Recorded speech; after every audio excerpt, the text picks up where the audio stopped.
Hey everyone, Ben Coomber Radio, episode number 228. Now, I'll tell you what, I actually feel a little bit rusty. Part of me is just slightly nervous. I was going on the UK tour and I sort of did about 6 weeks worth of podcasts. So I literally haven't done a podcast for 6 weeks. I feel a bit virgin again. But it's all good. It's going to be a brilliant show. As you can see, there's some alpha on the other line chuckling away. He's been on the show before a long time ago, very much in the early days of this podcast as it was growing its roots. Phil Graham, welcome back.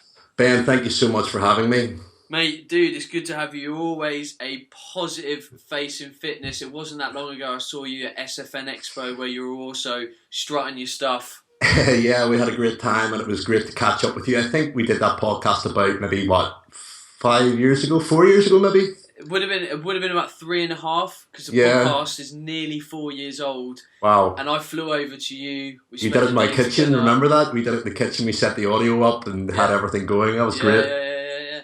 And I didn't spend that much time with you at SFN. We were obviously on that panel together and stuff. I hear you were out. So last week I interviewed Jamie Alderton. Oh dear. I think you were out with him. Yeah, you could say that. Yeah. Having a couple of jars. we had a few Diet Cokes and stuff. You know, it was good. The thing is, at an expo, I can't do that. It was an eventful night to say the least. I can't get in at 5 in the morning, be up at 8, and then be on my A game. And I don't know. Yeah, I just wouldn't do it. I don't know. I'm old. I'm too old. I was just warming up. Phil, how old are you? I'm 28 now. I just turned 28. Shit, so younger than me. Jesus. Right. Anyway, Phil. For people that might not have gone back and seen the show or worked through the podcast, and I can imagine actually the way you introduce yourself now is just a little bit different to how it was kind of 3 or 4 years ago. Very much so. Who's Phil Graham? What does he do? Okay, so basically we'll roll back to when we first met, and back then I was only getting into the fitness industry, so say about 3.5, 4 years ago. I was diagnosed with type 1 diabetes when I was 16.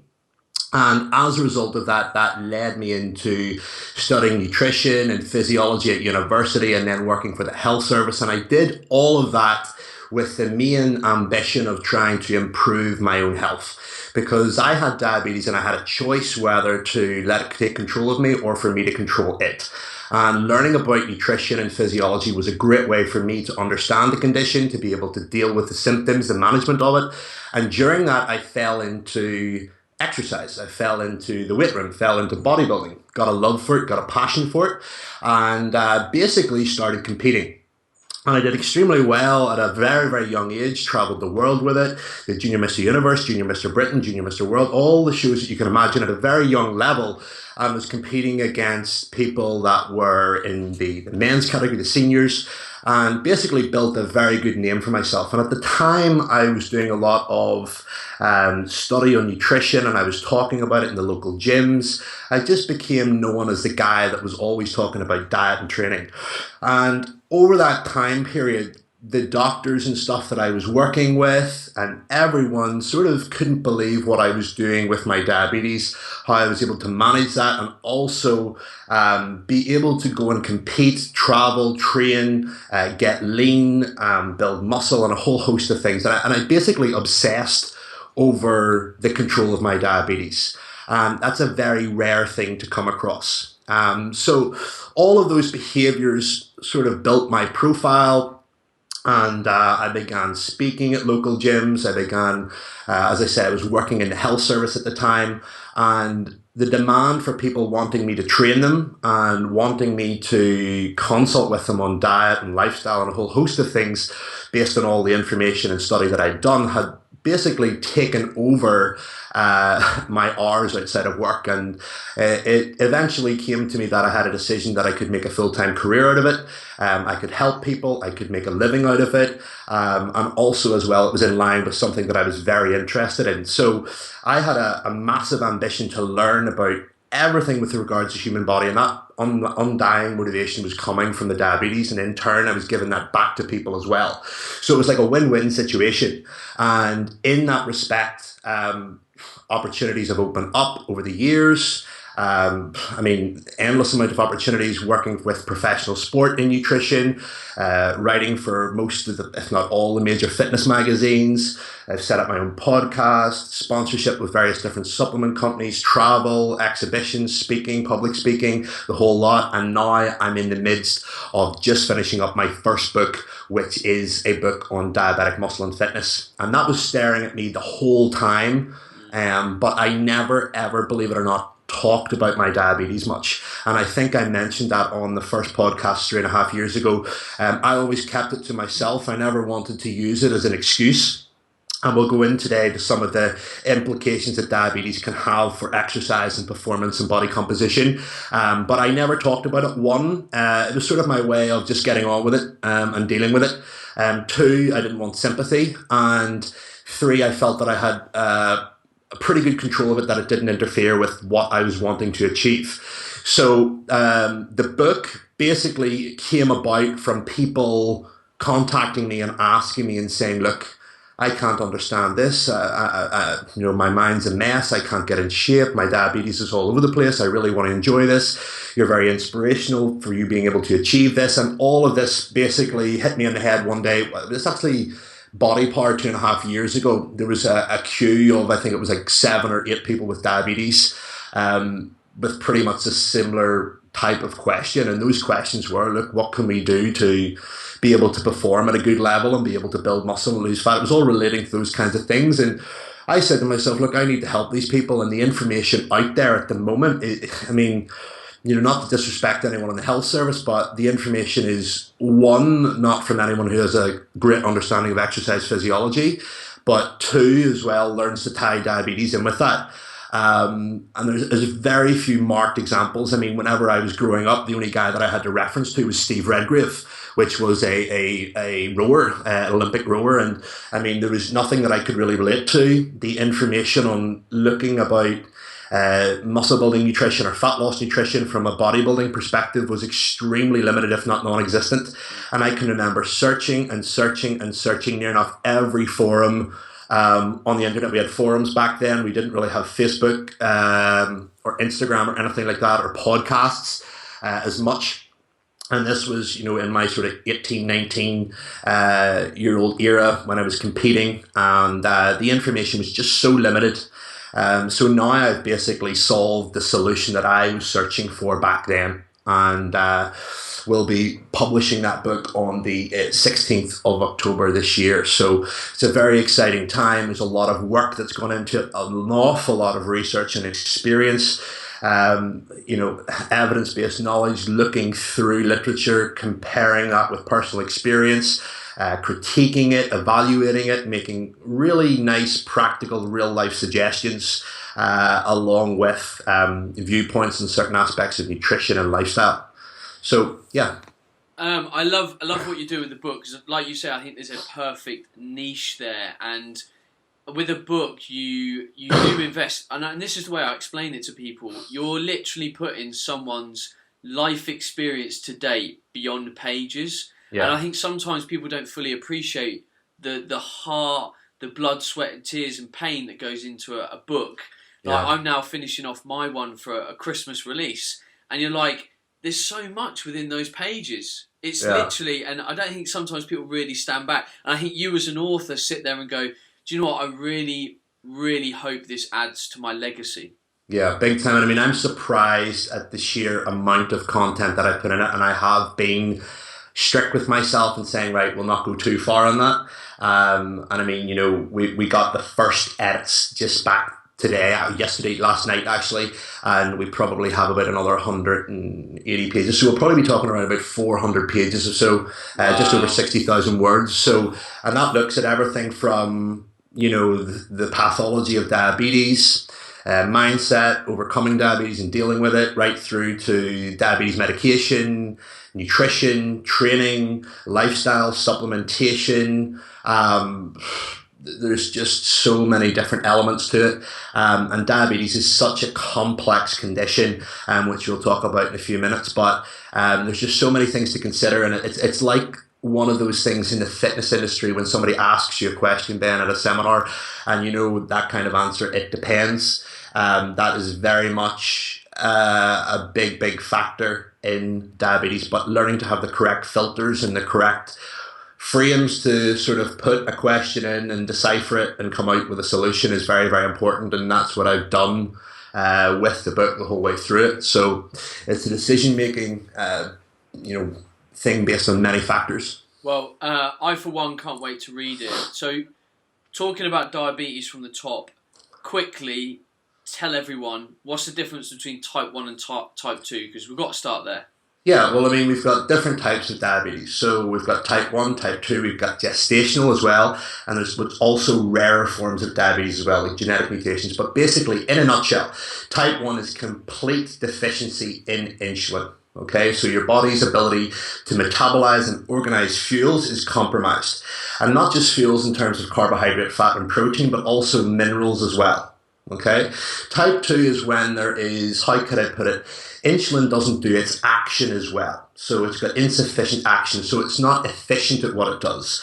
And you'll sometimes hear people have reduced insulin sensitivity. Okay, so the ability for insulin to do its job effectively is compromised due to various different circumstances that go on within the body. Type 1 is an autoimmune related condition in the sense that the body attacks its own specific cells within the pancreas that produce insulin, whereas type 2 is where there are counter-regulatory factors going on that actually interfere with the hormone's ability to do its job. So sometimes obesity can be linked into that, certain environmental toxins can be linked into that, lifestyle behaviors can be linked into that, certain medications can be linked into that. There's a wide range of factors between that. But in a nutshell, the end effects and complications of the poor organization of these fuels results in high levels of blood glucose within the blood, which leads to hyperglycemia. That's the clinical term for it, which has devastating effects within the body. So the only way that I can explain this in a very clear and practical way is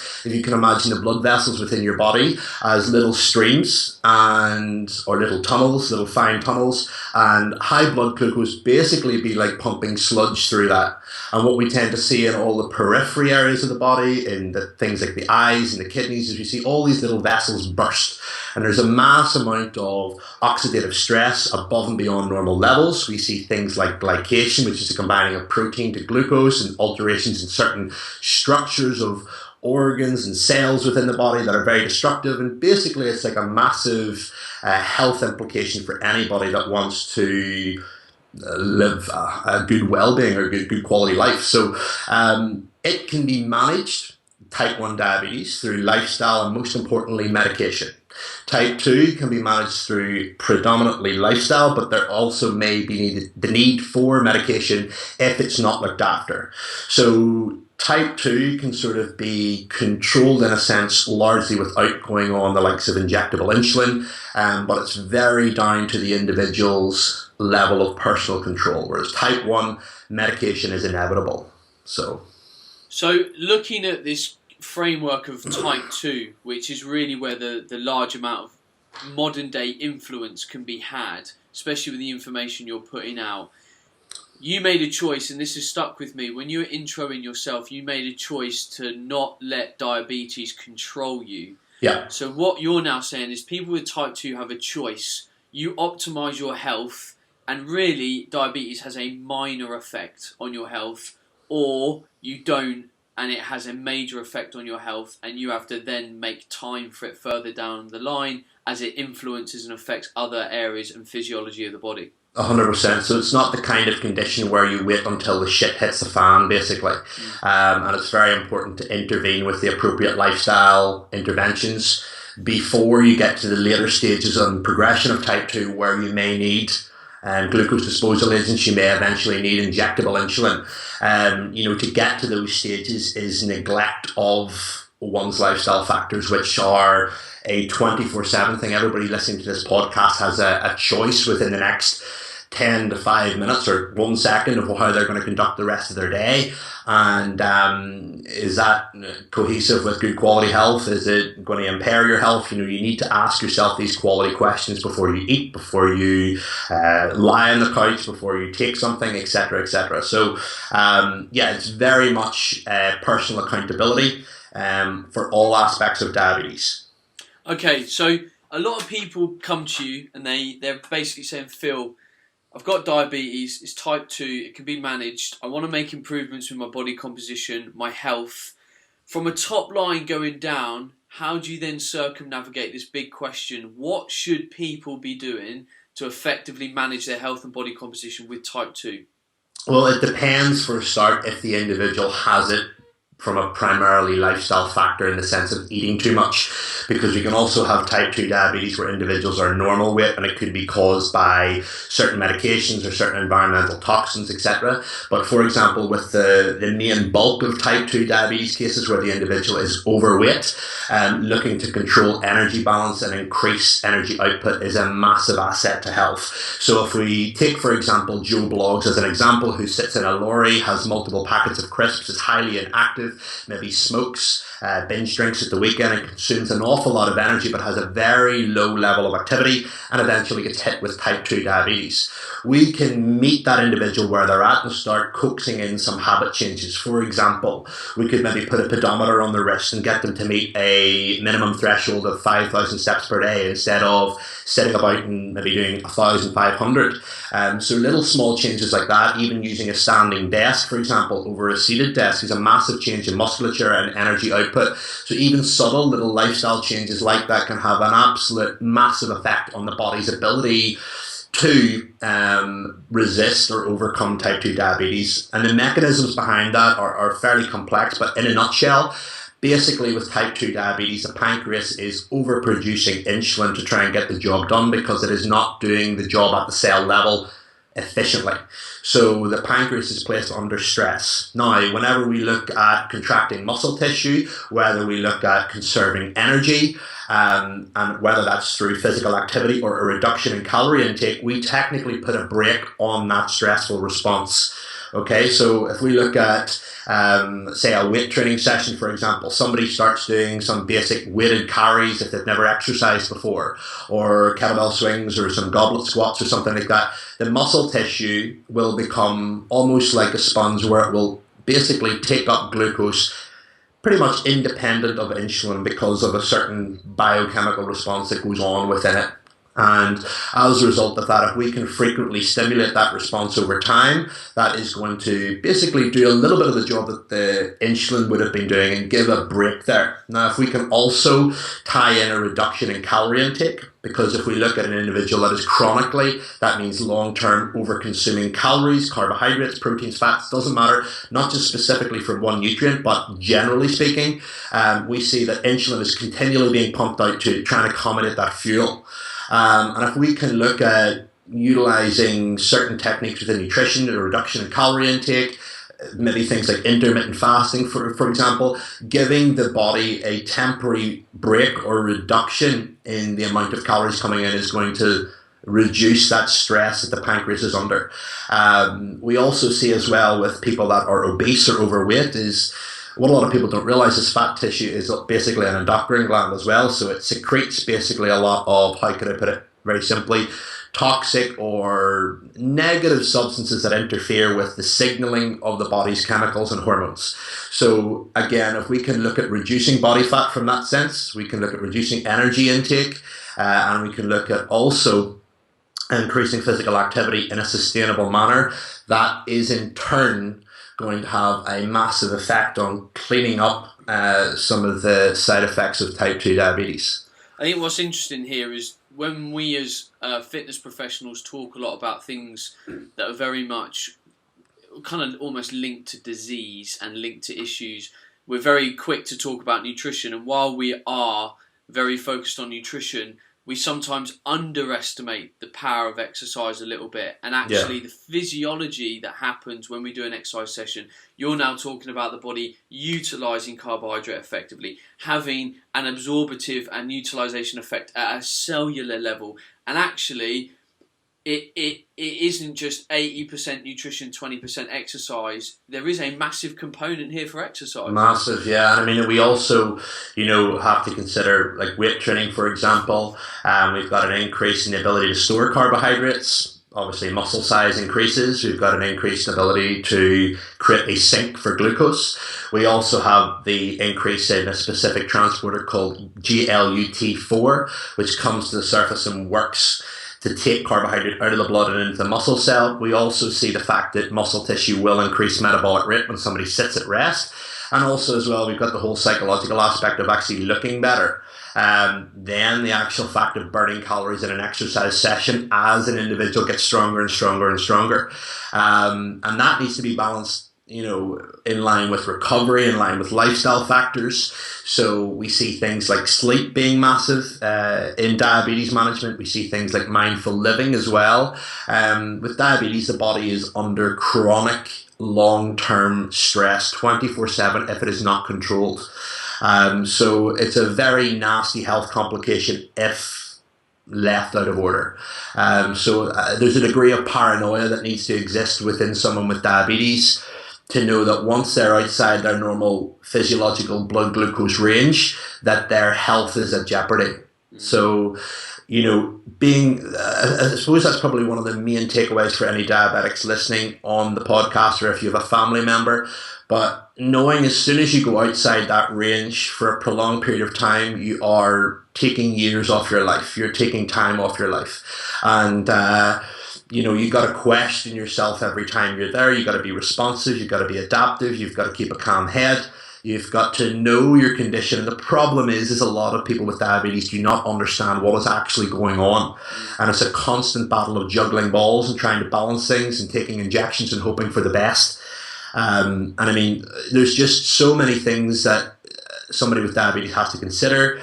On the aspect of type 2, type 1s also use injectable insulin, and with every single drug comes a side effect. So with injectable insulin, there's a massive increase in hypoglycemia risk, which is basically low levels of blood glucose where the brain ceases to function as well. And that's a massive increase in injury potential. I mean, you could take a hypoglycemia and not coordinate your thoughts too well and step out in front of a bus or a car. You could fall in the gym. And also as well, from a body composition point of view, taking hypoglycemia all the time needs carbohydrate to bring blood glucose levels back up. And if you are treating all the time, you're consuming extra energy. And as a result of that, you are potentially going to hinder your ability to lose fat and get lean, which could further complicate the condition.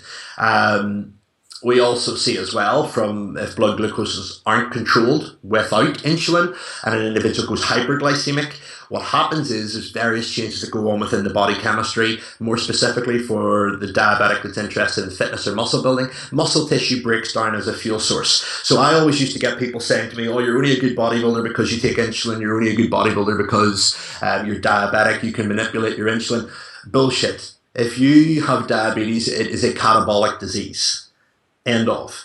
When your blood glucose goes high, your performance goes down, you're at increased risk of dehydration, your electrolyte metabolism is affected, muscle chemistry is affected, mental cognition is massively affected. We also see in people with diabetes with poor blood glucose control that we see an increase in glycation around the joints, so mobility is compromised. So again, if mobility is compromised, how is that going to have an effect on performance? There's just so many negatives that can occur that need to be respected, and knowing that if control is improved, that these will regress or stay at bay, so to speak. That's a massive thing to consider for people with diabetes. Incredible. So people should be moving, they should be exercising. If they can do some kind of resistance training, perfect. This is all powerful stuff. Now moving on to the diet side of things, there's always talk around kind of obviously improving your diet, but then looking at the big carbohydrate factor, like should there be carbs in the diet? Does it matter because you're going to take insulin anyway? Should we be low carb dieting because that's then going to control our insulin? Where do people need to look for clarity on the nutrition side of things from a top level? Okay, well, I mean, there's various different aspects to consider. First of all, we have to look at the theories behind reducing carbohydrates, and you suggested some very valid things there. First of all, in relation to less carbohydrates means less insulin, means less need to manage, basically, so to speak. So there's potential less use of insulin, which in turn reduces the risk of hypoglycemia. We also see, like in certain countries like the US, where you have to pay for your medication, a reduction in insulin could also be good on the wallet. Also as well, the fact that you're directly reducing the substrate that causes hyperglycemia, which is high blood glucose, one of the main factors that influences blood sugar, is a massive thing. But you have to remember, it depends on context, Ben. So we got to look at what are the goals of the individual. If it's an individual with diabetes who wants to train and exercise, we have to look at the performance. So if we're going to cut carbohydrates significantly and somebody's on a high volume training regime or is maybe looking to put on weight, for example, some people with type 1 diabetes, for example, are underweight. Remember, diabetes is an undernutrition based disease where in fact the fuels can't get in to serve their purpose. So, I mean, we're also restricting a whole food group there if we take that out. So we're potentially losing out on a lot of the fiber, the vitamins and minerals that are associated with carbohydrates. Provided energy balance is accounted for in the sense that it's not allowing an individual to gain excessive quantities of fat, which in turn would be detrimental to health and promote obesity. Carbohydrates can be included within an individual that's highly active. An individual that's not active, what about carbohydrate consumption there? Well, it all depends on food preference. It depends on their ability to measure blood glucose and respond appropriately and also dose appropriately as well. So, if I'm going to take carbohydrates and not inject my insulin or take the appropriate medication to cover that, then yes, by all means, that's going to be unhealthy. But there's no need to restrict carbohydrate if you are managing, assessing, exercising, you're active, you're putting carbohydrate to good use, you're respecting energy balance, you're respecting a diverse and varied diet. There's just so many different things there that, you have to take into account. But I know there are some very hardcore advocates of zero carbohydrate intake in people with diabetes, but then again, these people don't exercise. And it's usually people that are, preaching off one page or one diet book, for example. I think there's a group on Facebook, I can't remember what the name of it is. The Blood Sugar Solution is the name of the book, where it's basically a very low carbohydrate book. But again, for the diabetic that's 18 to 35-year-old that wants to build muscle and, go and train 4 to 5 times a week or, compete on a bodybuilding stage or compete in extreme levels of sport, trying to do that without carbohydrate is going to be problematic. So we need to have that in there, 1, for performance, 2, for a hypoprevention capacity, and, also as well personal preference, adherence to diet. So there's various things to consider there. From a type 2, we got to look at the individual that's overweight, for example. Carbohydrates aren't going to affect appetite too much. They're quite easy to overeat. And again, that depends what they're combined with and the type of food source. So we've got high quality carbohydrate sources that tend to be higher in fiber, more wholesome, more filling. That's a much better preference than utilizing, basically junk carbohydrates that are going to be in and out of the system, that don't fill us up, that don't provide minimal nutrition. But again, you have to look at the whole thing in perspective. So, I mean, looking at, keeping full, keeping appetite at bay is a massive factor in obesity. Tying it in with adherence as well, tying it in with performance, again, is a massive thing in type 2. So again, as I said, not all type 2s are overweight. But from the obesity perspective, we need to be choosing foods predominantly that are going to fill us up. And then we run into issues with protein and kidney health and diabetes. So, if you're trying to eat a higher protein intake and you've got a malfunctioning kidney, which is one of the main side effects of poorly controlled diabetes, you have to be mindful of that. So you start to see now how there's a lot of intricacies and different elements. A lot of people with diabetes, including myself, have perfectly healthy kidneys. But I mean, my diet is very varied in carbohydrates, proteins, and fats. I tend to now eat slightly higher carbohydrate Purely just at this period of time in my life, I'm just enjoying carbohydrates a little bit more. No real specific scientific reason for that. But yeah, from a fat loss perspective, I will predominantly consume more protein because of its ability to fill me up. Yeah. Interesting. Interesting. So, Last point on the nutrition side of things, you mentioned this earlier and it piqued my interest because I've not actually, like, I am by no means well versed in diabetes. It's a key reason to get you onto the show. You mentioned issues potentially with micronutrition. yeah. Now, I hadn't sort of heard about this because my lack of exploration. Where do the problems lie? Is it from a malnutrition perspective? Yeah, well, I mean, you look at the stress that diabetes imposes on the body, and all of these little overreactions, basically with oxidative stress, glycation, place a massive burden on the system. And we need antioxidants, we need a whole host of things to help repair and mop up damage. Basically, the need for nutrients is increased because the body is under increasing stress.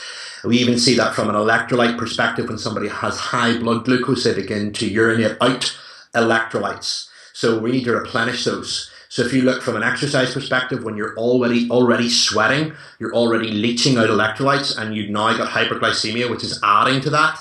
You know, the replenishment of those electrolytes is imperative for recovery, is imperative for energy and normal metabolism.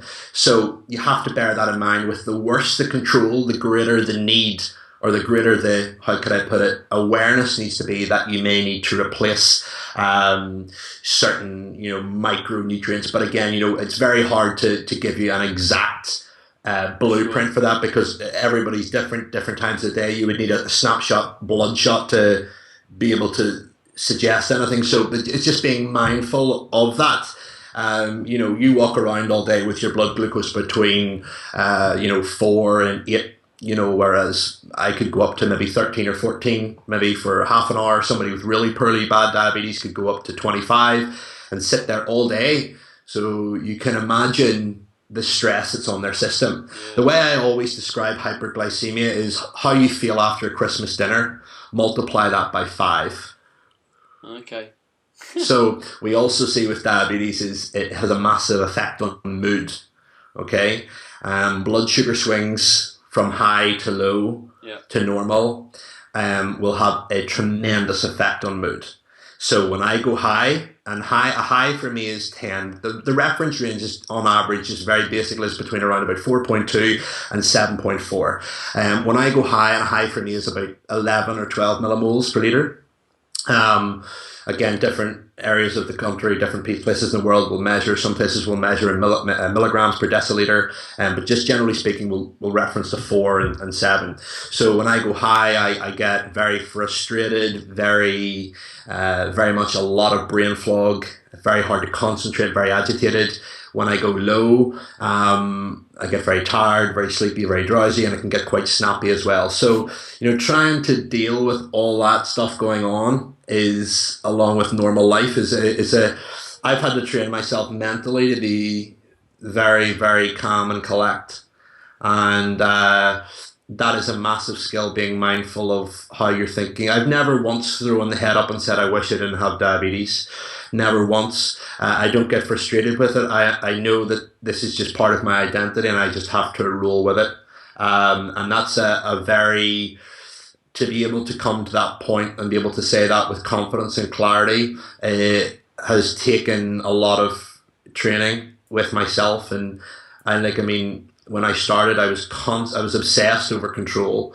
And I think that's paid massive dividends as to the mindset that I have now, and understanding it, because I know why my blood glucose will respond. There'll be a lot of people with diabetes listening to this that will go in and exercise and not understand why their blood glucose levels will fluctuate, and they'll come out of exercise thinking, I've just wasted my time. That was pointless. So they'll take a low in the middle of the exercise session, and then they'll have to sit at the side for 30 minutes. So you can imagine there's a lot of social exclusion, a lot of paranoia going out with I use pens for my diabetes. So I'm just going to hold up the camera. That's my pancreas, technically. Yeah.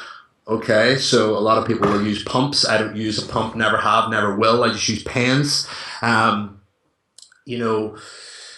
People going out to meals, going out to nightclubs, social events, and you know, you're chatting up a girl and you've got a high blood glucose and, you're starting to sweat and you've got brain fog and you've maybe got alcohol in there as well.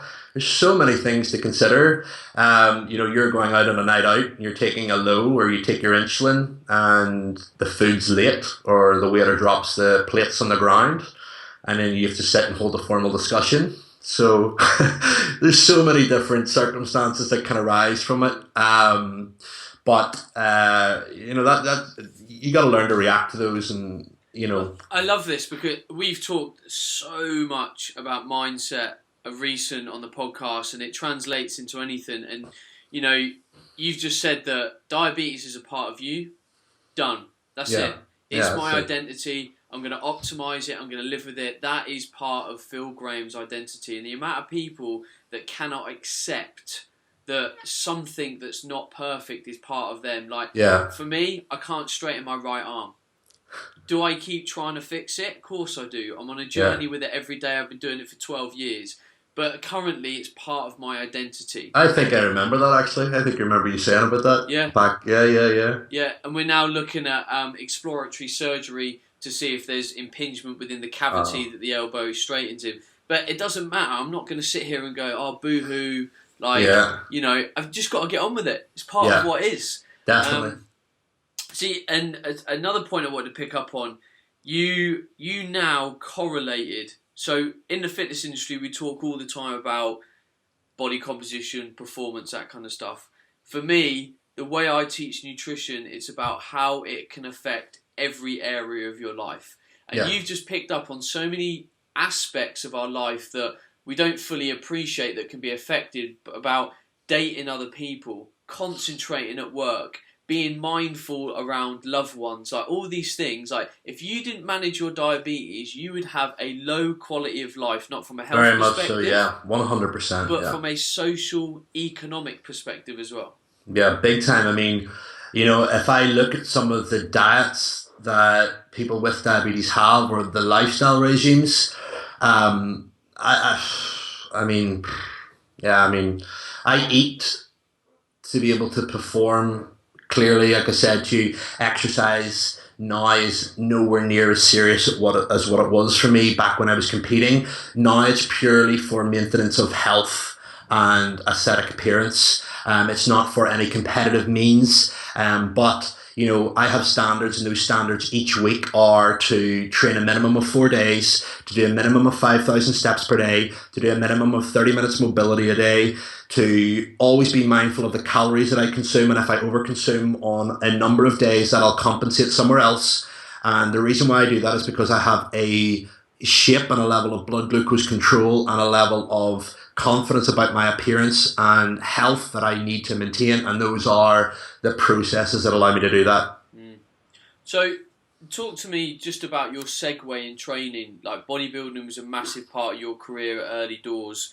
You're now just training to be you. Like what changed? Was there a moment? Was there a social factor, an environmental factor, or was it just like, I need to stop bodybuilding, I've had my time? Yeah, well, I mean, with the bodybuilding, the truthful honest for that was I placed second place in a show where I should have placed first, and it was a political decision in my opinion, and I was told that, and I'd put so much time and effort into that preparation, and I'd been and heard and been already involved in political decisions previous, and to be honest, it wasn't a solid investment of time and energy to get something out of it that I needed. That was going to be beneficial to me. If anything, it was stealing time and energy from me. That was never going to be a wise investment. So basically, my business was growing at the same time. I was still studying at the time, and I just channeled all the energy into that. My training went from a very, obviously back when I was bodybuilding as well, my knowledge of nutrition and training was a lot more limited compared to what it is now, and obviously that's just common sense. Basically over time with reading and experience and mistakes, they've all been refined and learned from. But basically the training back then was very, very strict, very rigid, very much my life was controlled by my training and my diet. A part of that was education based. A part of that was eating purely for function as a bodybuilder. I wasn't really interested in socializing with food. I was only interested in eating nutrients. I wasn't interested in, you know, adhering to a diet. I was interested in just getting the job done for the show, and that was my mindset at the time. I never saw it as, how can I put it, lifestyle. If you ask a bodybuilder or you hear a bodybuilder, you'll always hear it's only 10 weeks to the show, it's a year to the show, it's 16 weeks to the show, 3 weeks to the show. They have a lifespan on their results and their ability to maintain that. So I basically, now if you were to ask me about timescales and everything, there is none. Training now is very much highly productive, efficient training that I get done to train my body as a whole. Even when I was bodybuilding, I was training pretty much in quite a smart way, where I wasn't just training for body parts, I was training movement. I always looked after my mobility. A lot of bodybuilders will just go in and train isolated body groups and body parts and not look after mobility, and they wonder why they can't move, or they wonder why they end up with so many injuries. So looking at that respect was massive for me. Fitness is a massive thing for me now, cardiovascular fitness, which was something that would have only peaked for me during contest preparation when I was getting lean. Also as well, my appearance now as well, learning to keep myself as lean as physically possible as I can year round, not just from an aesthetic perspective, but the leaner I am from a diabetic perspective, the better my insulin works, the better my blood glucoses are managed.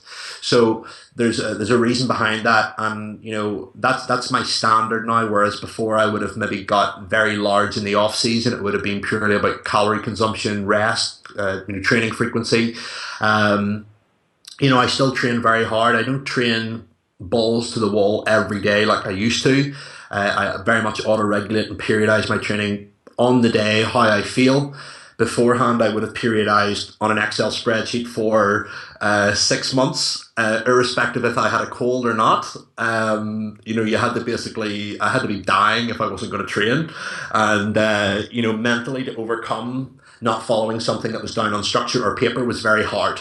So now, if I miss a training session, I know I can do it the day after. I know I can compensate elsewhere. I still am fairly disciplined with it. But as I say, I've got my own gym in the house now, and I'm not really busy with work and reading and getting this book finished, that, time is very important to me, and to be able to go down and just perform particular exercises that are going to benefit me, benefit my health, benefit my productivity for the day, is important to me. So it's purely just maintenance now. I'm not chasing any size, I'm not chasing any mass, whereas beforehand it would have been constantly increasing calories, increasing training frequency and everything else, and it's a monotonous task. And bodybuilding as well, for all the bodybuilders listening, and I'm sure there's plenty, bodybuilding is ruled by genetics, and I had okay genetics, but realistically I was never going to be Mr. Olympia. Even if I got on the Olympia stage, I'd be a shit pro, and a lot of bodybuilders do not understand that or respect that.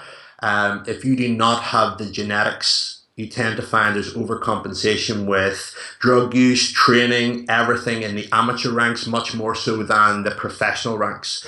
So it's funny whenever you get to travel to these expos and meet a lot of the pro bodybuilders and stuff like that, but the actual abuse and use of substances, for example, in professional bodybuilders is so much lower and casual compared to some of the stuff in the amateur ranks, because guys are trying to compensate and make up for crappy genetics by hammering stuff. And that's not just supplements, that's also training. They're like, if you knew some of the pro guys and some of the stuff that they do with their lifestyle and how lazy they are, and you look at the sheer colossal size, and people just go, that's all drugs. No, genetics is a massive component in that.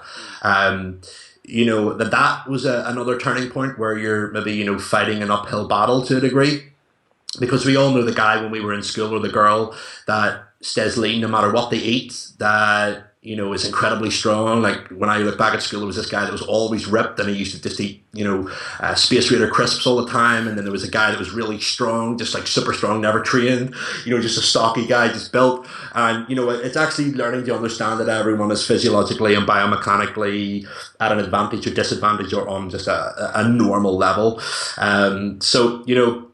Looking at it from a genetic perspective, from a political decision, and basically, like the amount of time and effort to get ready for a show is time consuming and it's costly, and it's costly on relationships, it's costly on finance, it's costly on work. In education, I was studying in university at the time, and I prepped for 3 major competitions over that time period, and to look at jeopardizing certain things for a plastic trophy was not in any way, shape, or form a wise investment for me anymore. And looking at it now, I can stay in incredible condition, stay lean, stay active, stay strong, stay healthy, and not be under pressure. And also as well with bodybuilding, you tend to get an awful lot of armchair critics that have never competed before that look and judge how you are. But again, going up on a bodybuilding stage is really asking for it, isn't it? You're going up there to be criticized in your appearance, so you have to have a hard shell to be able to accommodate that. But a lot of things with the environment, with bodybuilding, I was sort of against as well and grew into. And I mean, I've been right from the hardcore side of bodybuilding to the professional side, the back end hardcore gyms to the commercial goals gyms. I've seen and been pretty much everywhere with it. I'm still very passionate about it, still very passionate about strength training, but from the competitive perspective, it does not appeal to me in the slightest anymore. Nice. I love that. And it's all about you. It's no one else. It's just your goals, your transition, your journey. And it's 100%. Brilliant. And hopefully people have learned that by listening to you today. Phil, you're always a pleasure to talk to. Your dulcet tones as well. Your book, are you going to be doing an audio version? I've thought about that. Do you think I should hire somebody in for that? No, you shouldn't. You cannot not do your own audiobook. I hate listening to audiobooks where the author hasn't read it because you don't get the passion. Yeah, very much so. Yes, I was actually thinking about that the other night and getting it set up on Audible. So that's definitely going to be a big possibility. Do it. Definitely. Do it. All right, Phil. For people that would love to grab a copy of the book, the Diabetic Blueprint, I believe? The Diabetic Muscle and Fitness Guide. It was actually called the Diabetic Blueprint, but basically, long story short, the story behind that was I announced it, and within about 4 weeks, somebody messaged me, and somebody put up a pop-up website, which was basically a cheap stab at plagiarizing it, and they'd taken up the website space for it, and it looked awful. So I thought, from a searchability perspective, the Diabetic Muscle and Fitness Guide was going to be a much better and sensible option anyway. So we went with that. The book itself will be available on Amazon.com and Amazon.co.uk, but more specifically my website, diabeticmuscleandfitness.com, where you can get the e-guide or the real book. For international orders, Amazon's probably the best, or you can get the ebook guide from my site. The site as well, within the next 4 weeks after the book is launched, there'll be a membership site, and that membership site will be exclusively for individuals that are serious about strength training, with type 1 diabetes, type 2 diabetes, body composition, performance, and just everything to do with health and fitness. In diabetes, cycling's actually a massive sport, endurance-based sport, but I'll not be covering that kind of detail. It's specifically for body composition, strength training-based stuff. So, it's a kind of resource I wish I had whenever I was first diagnosed. So, going to be a lot of value in it. Sounds incredible. And for people to look you up on the social space, you're kind of Phil Graham in most places, right? Phil Graham. I think I remember you taking the mick out of me for Phil Graham 01 back in the day, because Phil Graham was taken. I think you had Ben Coomber, you had it sealed up. I did. Phil Graham 01 on Instagram. I'm very active on Instagram, and I'm extremely active on Snapchat. Snapchat have a big following in that. And then also my mailing list as well, phil-graham.com, my main site.